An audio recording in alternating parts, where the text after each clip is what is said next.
Um, Usually when we picture like the ultimate high-stakes survival scenario, we imagine something straight out of a sci-fi movie. Right, like an astronaut relying on a fragile life support system millions of miles from Earth. Yeah, exactly. Or, a deep sea explorer in a tiny submersible. Situations where just a single mechanical failure means the entire mission just, well, it crashes. It's that intense knife-edge tension where literally millions of variables have to align perfectly in exact sequence just to keep a human being alive for another minute. But the wild part is, the most flawless, high-stakes survival mission isn't happening in outer space or at the bottom of the ocean. It's actually a biological obstacle course that every single person listening to this right now has already conquered. Absolutely. I am talking about your own origin story. Because even though you have zero memory of it, your body navigated this epic gauntlet just to survive your first 24 hours on Earth. And we're looking closely at that today, the neonatal period, specifically those first 28 days of life. And honestly, treating it merely as a baby, waking up, there's a massive disservice to the biology at play here. Yeah, it really is. We are talking about an incredibly sophisticated autonomous system switching from total parasitic dependence to complete self-sufficiency in a matter of seconds. Which is just, it's mind-blowing. So our mission for this deep dive is to look under the hood of the sheer mechanics of birth and those first few weeks of life. Right. We are diving into the clinical data on the physiologic and behavioral adaptations of the newborn. Because a neonate isn't just this fragile, passive little thing waiting to be swaddled. Not at all. They are a complex machine executing millions of lines of biological code. And that biological code has an incredibly unforgiving execution order. I mean, consider the environment of the womb. The fetus is entirely dependent on the placenta. Right. The mother system is doing all the work. Exactly. For 9 months, that organ acts as the lungs, the liver, the kidneys, and the digestive tract. But the moment of birth severs that lifeline completely. It's an instant cutoff. Yes, all of those dormant internal systems must instantly take over. And the priority that supersedes everything else, the one thing that simply cannot wait, is oxygen. Right, because the umbilical cord is clamped, the placental oxygen supply drops to 0, and the clock just starts ticking. Precisely. So we have to start with the first breath. And I have this lingering image from, old Hollywood movies where a doctor holds the baby upside down, delivers a firm slap on the back, and suddenly the baby cries and starts breathing. Oh, yeah, the classic cinematic slap. Yeah. But considering the sheer trauma of birth, I have to assume the universe is already slapping them with enough data to get things moving right. That old Hollywood trope is entirely unnecessary, and you hit the nail on the head as to why. The sheer sensory and chemical shock of transitioning to the outside world is the ultimate system override. So it's not just one thing. No, there isn't just one single trigger for a baby's first breath. It's a massive, coordinated assault of chemical, mechanical, thermal, and sensory inputs. Okay, let's unpack this chemical trigger first, because it sounds almost like an internal alarm system going off. It essentially is. During labor, contractions naturally restrict blood flow from the placenta, right? They do. With every contraction, the baby experiences a temporary drop in oxygen and a simultaneous spike in carbon dioxide. Okay. So by the time they emerge, they are in a state of temporary hypoxia. And that rising tide of carbon dioxide actually floods the respiratory center in the baby's medulla. The brainstem. Right, the brainstem. It's chemically screaming, "We are out of air! Initiate intake immediately!" Wow, so the chemical alarm is just blaring. And then the thermal and sensory alarms go off, too. I mean, you go from this dark, 98-degree, fluid-filled, quiet zone into a freezing cold room. Exactly. Glaring fluorescent lights, loud voices. Rough towels rubbing your skin. Yeah. Those skin receptors basically shock the nervous system into taking a gasp, I'd imagine. They absolutely do. Which brings in the mechanical factor, and this is perhaps the most elegantly engineered part of a vaginal delivery. Okay, lay it on me. Well, we have to remember that fetal lungs are not empty balloons just waiting to be filled. They are completely filled with fluid. Wait, really? Yes, about 20 milliliters per kilogram of body weight. So they're effectively underwater. How does that fluid get out of the way for the air? Through what we call the thoracic squeeze. As the baby is pushed through the narrow birth canal, their chest is subjected to intense physical compression. Like squeezing a stress ball. More like a splash being wring out. It forces a large portion of that lung fluid up and out through the mouth and nose. Oh, wow. And then, when the baby finally emerges and the chest wall springs back to its normal shape, it creates a negative pressure vacuum. So it literally sucks the air in. Exactly. Yeah. That vacuum pulls the first massive gulp of air deep into the lungs. What's fascinating here is how the method of delivery alters this whole mechanical process. Like I was reading about babies born via C-section, and because they bypass the birth canal entirely, they just miss out on that crucial thoracic squeeze. They do.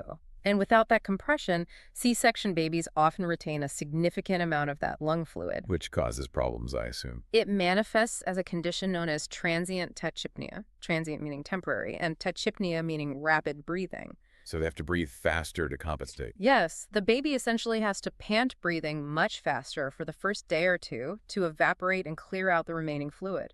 It perfectly illustrates how every agonizing step of the birth process serves a vital mechanical function. That is wild. But getting air into the lungs is only half the battle, right? Because Ah. you have to keep the tiny air sacs, the alveoli, Yeah, from collapsing like wet plastic bags every time the baby exhales. right. That's a massive challenge. And from the sources, it looks like that relies on something called surfactant, which is a lipoprotein that coats the inside of the lungs, and it acts exactly like dish soap. That's a great analogy. It reduces the surface tension of the moisture in the lungs, allowing those tiny air sacs to just slide open easily and stay inflated. Because without surfactant, a newborn would have to generate the same massive vacuum force of their very first breath for every single subsequent breath. Oh, which would be exhausting. They would exhaust their energy reserves and face respiratory failure within hours. Okay, so the lungs are successfully inflated. They're swapping gases. But oxygen just sitting in the lungs is completely useless if it doesn't get delivered to the brain and organs. Exactly. You need a delivery system. Right, and this requires the cardiovascular system to do something that seems physically impossible. The heart literally reroutes its major plumbing in a matter of seconds. It is a stunning feat of hemodynamic engineering.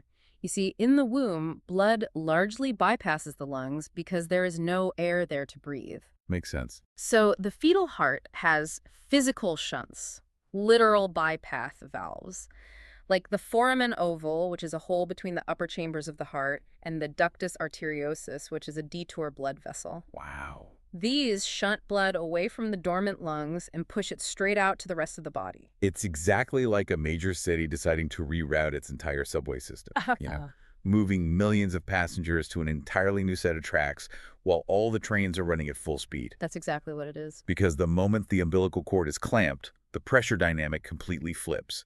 The pressure in the left side of the heart spikes, and it physically slams the door shut on that foramen oval hole. Yes. Instantly, all that dark, oxygen-poor blood is redirected into the newly expanded lungs. And that rush of blood picks up the oxygen from the first few breaths, turns bright red, and flows out to nourish the brain. It's incredible. But the moment the breathing and circulation are established, the baby crashes headfirst into the next lethal threat. Which is... A catastrophic drop in body temperature. Right.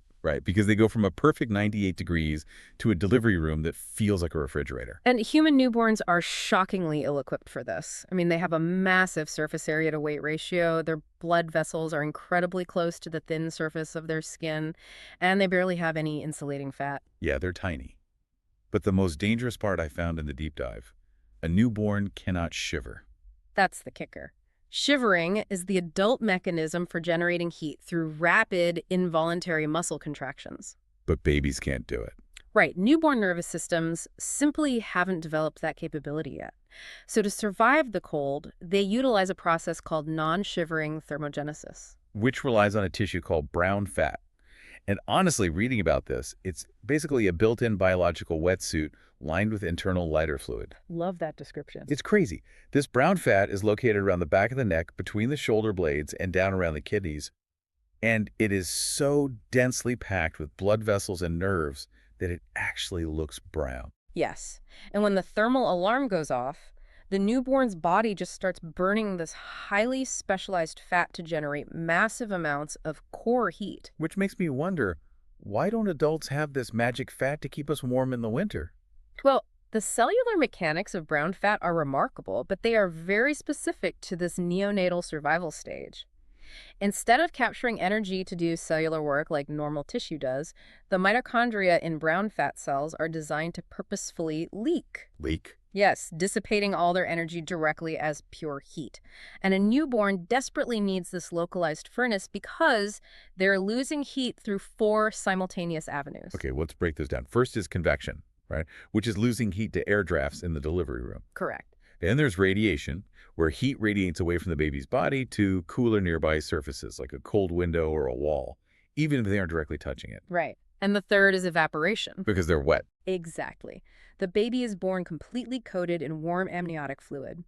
As that liquid meets the cool room air, it vaporizes, rapidly sucking thermal energy away from the skin. Just like stepping out of a pool. Exactly. And finally, you have conduction, which is the immediate loss of heat from direct contact with a cold surface, like being placed on a chilly weighing scale. See, I always figured if a baby got too cold, they just, got a little lethargic, maybe burned some extra calories and got cranky. I really wish it were that benign.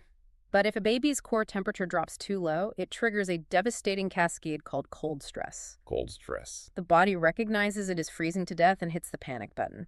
It begins diverting oxygen and glucose away from the brain and the heart, funneling it all toward metabolizing that brown fat to generate heat. Oh, wow. So they are literally starving their own brain of fuel just to keep the furnace running. Exactly. And when they run out of readily available glucose, they have to start breaking down energy stores without enough oxygen, a process called anaerobic glycolysis. That sounds bad. It's like running an engine too rich. It produces a toxic byproduct. In the baby's case, it produces excess lactic acid, making the bloodstream highly acidic. And here's where we see how deeply intertwined these biological systems really are. Because I learned that if the blood becomes too acidic from cold stress, it chemically forces the blood vessels in the lungs to clamp shut. Pulmonary vasoconstriction. Yes, which creates a massive pressure backup in the heart. Oh, no. And that pressure can be so intense that it physically forces those fetal bypass valves, the ones that just slam shut, to pop back open. Wait, really? Yes. The baby essentially reverts to fetal blood circulation, bypassing the lungs entirely, but without a placenta to provide oxygen. That is a terrifying downward spiral. It really is. It completely reframes why nurses immediately aggressively dry the baby with warm towels and place them skin to skin on the mother's chest. I always thought it was just about bonding or comfort. Not at all. It is a critical, life-saving medical intervention to stop the cardiovascular system from short-circuiting. It stabilizes the entire ecosystem. Because only when the lungs are inflating, the heart is pumping the new route, and the core temperature is locked in, can the baby afford to turn its attention to its internal factories. Right, the gut and the liver. And here's where it gets really interesting. I always assumed the womb was a completely sterile vault, right? Just totally clean. But recent clinical data shows that the amniotic fluid actually contains microbes. It does. So the baby's gut microbiome is already getting primed. But the major microbial handoff happens the moment they're born. The seeding of the microbiome is absolutely crucial.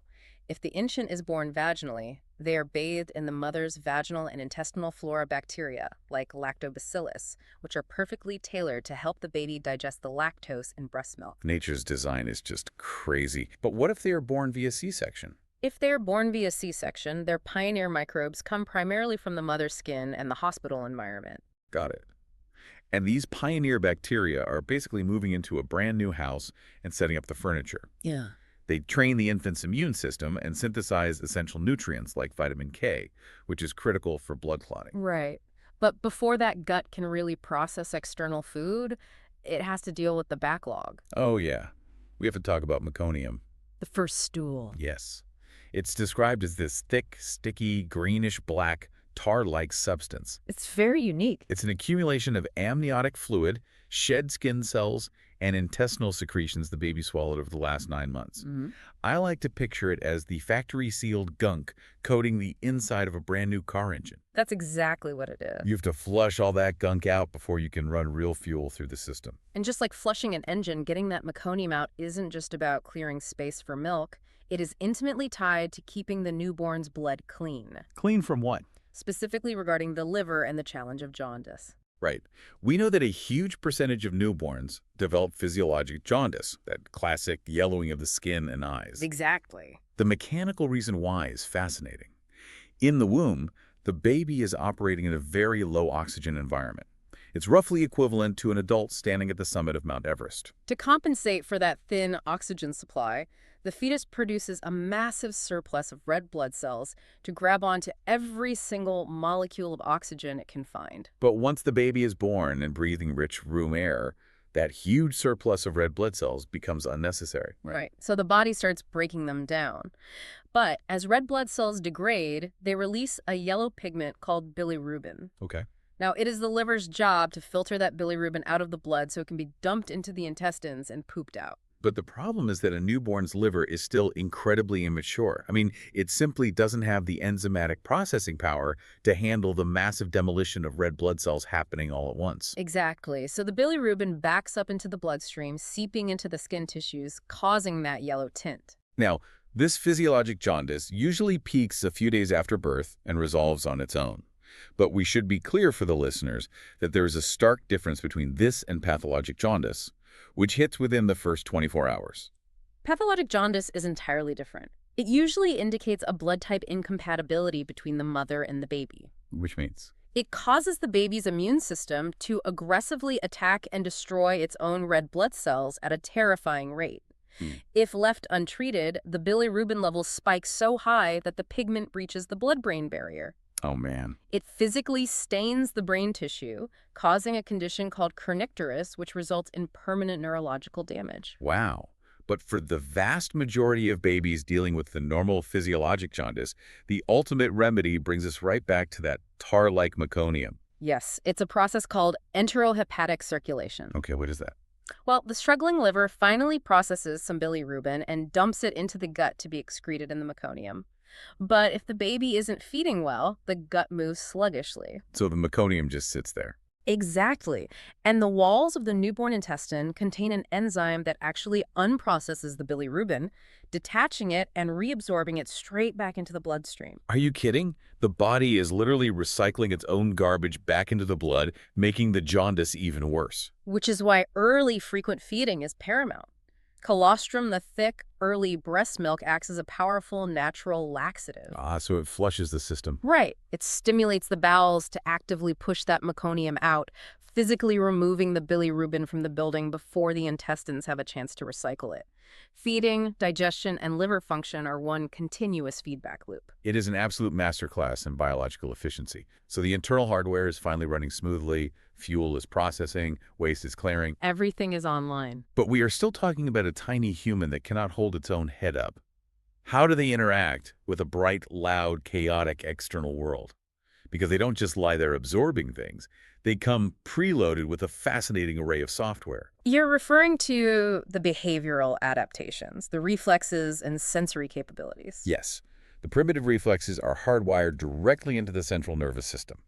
I mean, you gently stroke a newborn's cheek, and they automatically turn their head and open their mouth. The rooting reflex. Right, perfectly designed to hunt for a food source. Or the Mora reflex. If you support the baby's head and let it drop backward just a fraction of an inch, their arms instantly shoot outward with the fingers fanning open before pulling back in toward their chest in an embrace motion. Like a startle. Yes. Evolutionary biologists theorize this is a holdover from our primate ancestors, a desperate reflex to immediately grasp onto a mother's fur if the infant started to slip. That is wild. Then there is the Babinski reflex. You stroke the sole of their foot, and instead of curling their toes like an adult would, their big toe bends back and the other toes fan out. But the one that absolutely broke my brain is the stepping reflex. If you hold a newborn upright and let their bare feet touch a solid surface, they will systematically lift their legs, bend their knees, and simulate the exact mechanics of walking. It's quite a sight. But why in the world does a baby possess the complex motor software for walking months before their muscles can even support their own skeleton? If we connect this to the bigger picture, it reveals how neurodevelopment actually works. The brain is laying down the complex neural pathways and circuitry for bipedal movement long before the physical hardware is ready to execute it. Oh, so it's like pre-wiring a house before you put the walls up. Exactly. And from a clinical perspective, these reflexes are diagnostic gold. An intact, highly functioning nervous system is required to execute them. So if they don't work right... Say, if a reflex is asymmetric, only one arm shoots out during the Mora reflex, it tells the medical team precisely where a nerve injury might have occurred. Perhaps a fractured collarbone during delivery. It's a built-in diagnostic software check. Their sensory processing is brilliantly specialized, too. I always assumed newborn vision was just a blurry mess, but their focal length is precisely calibrated. It really is. Their absolute clearest vision is exactly 8 to 12 inches away, which, not coincidentally, is the exact distance from the crook of a mother's arm to her face during feeding. It is optimized UI design. They don't need to see across the room to spot predators. They only need to see the one thing that ensures their immediate survival. Wow. They have an innate visual preference for high contrast, black and white patterns, and human faces.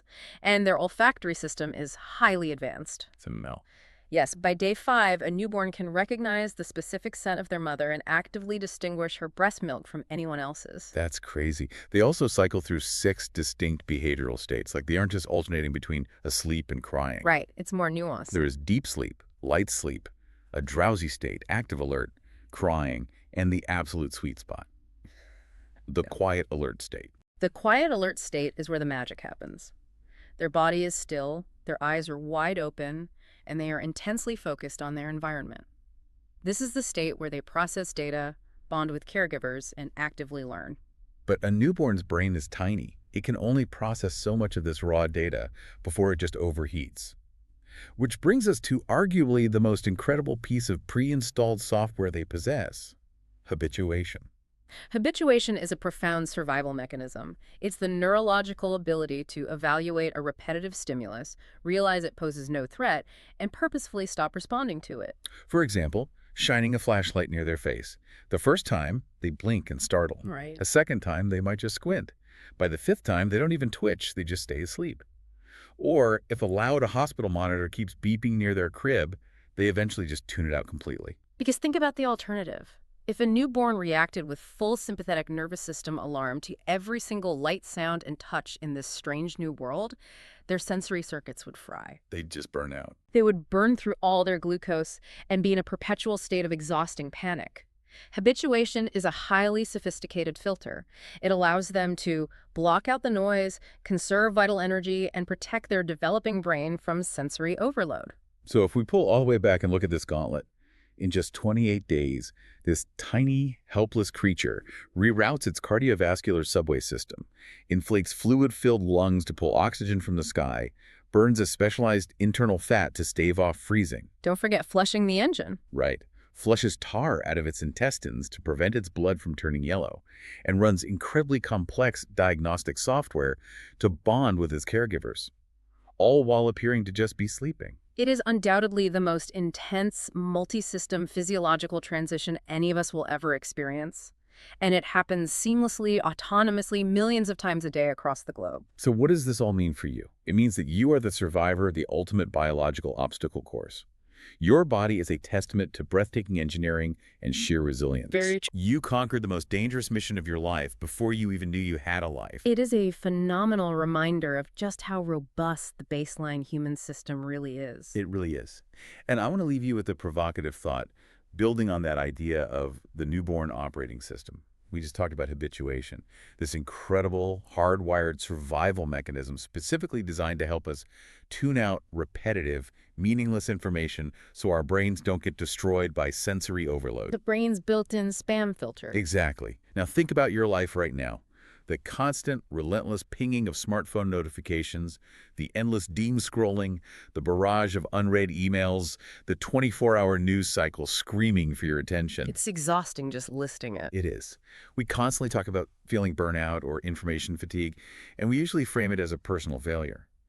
But what if that feeling of exhaustion isn't a failure at all? Oh, that's an interesting angle. What if that burnout is just your newborn software, your ancient habituation mechanism, working exactly as it was designed to, desperately trying to protect your brain in a modern world that simply refuses to stop sending notifications?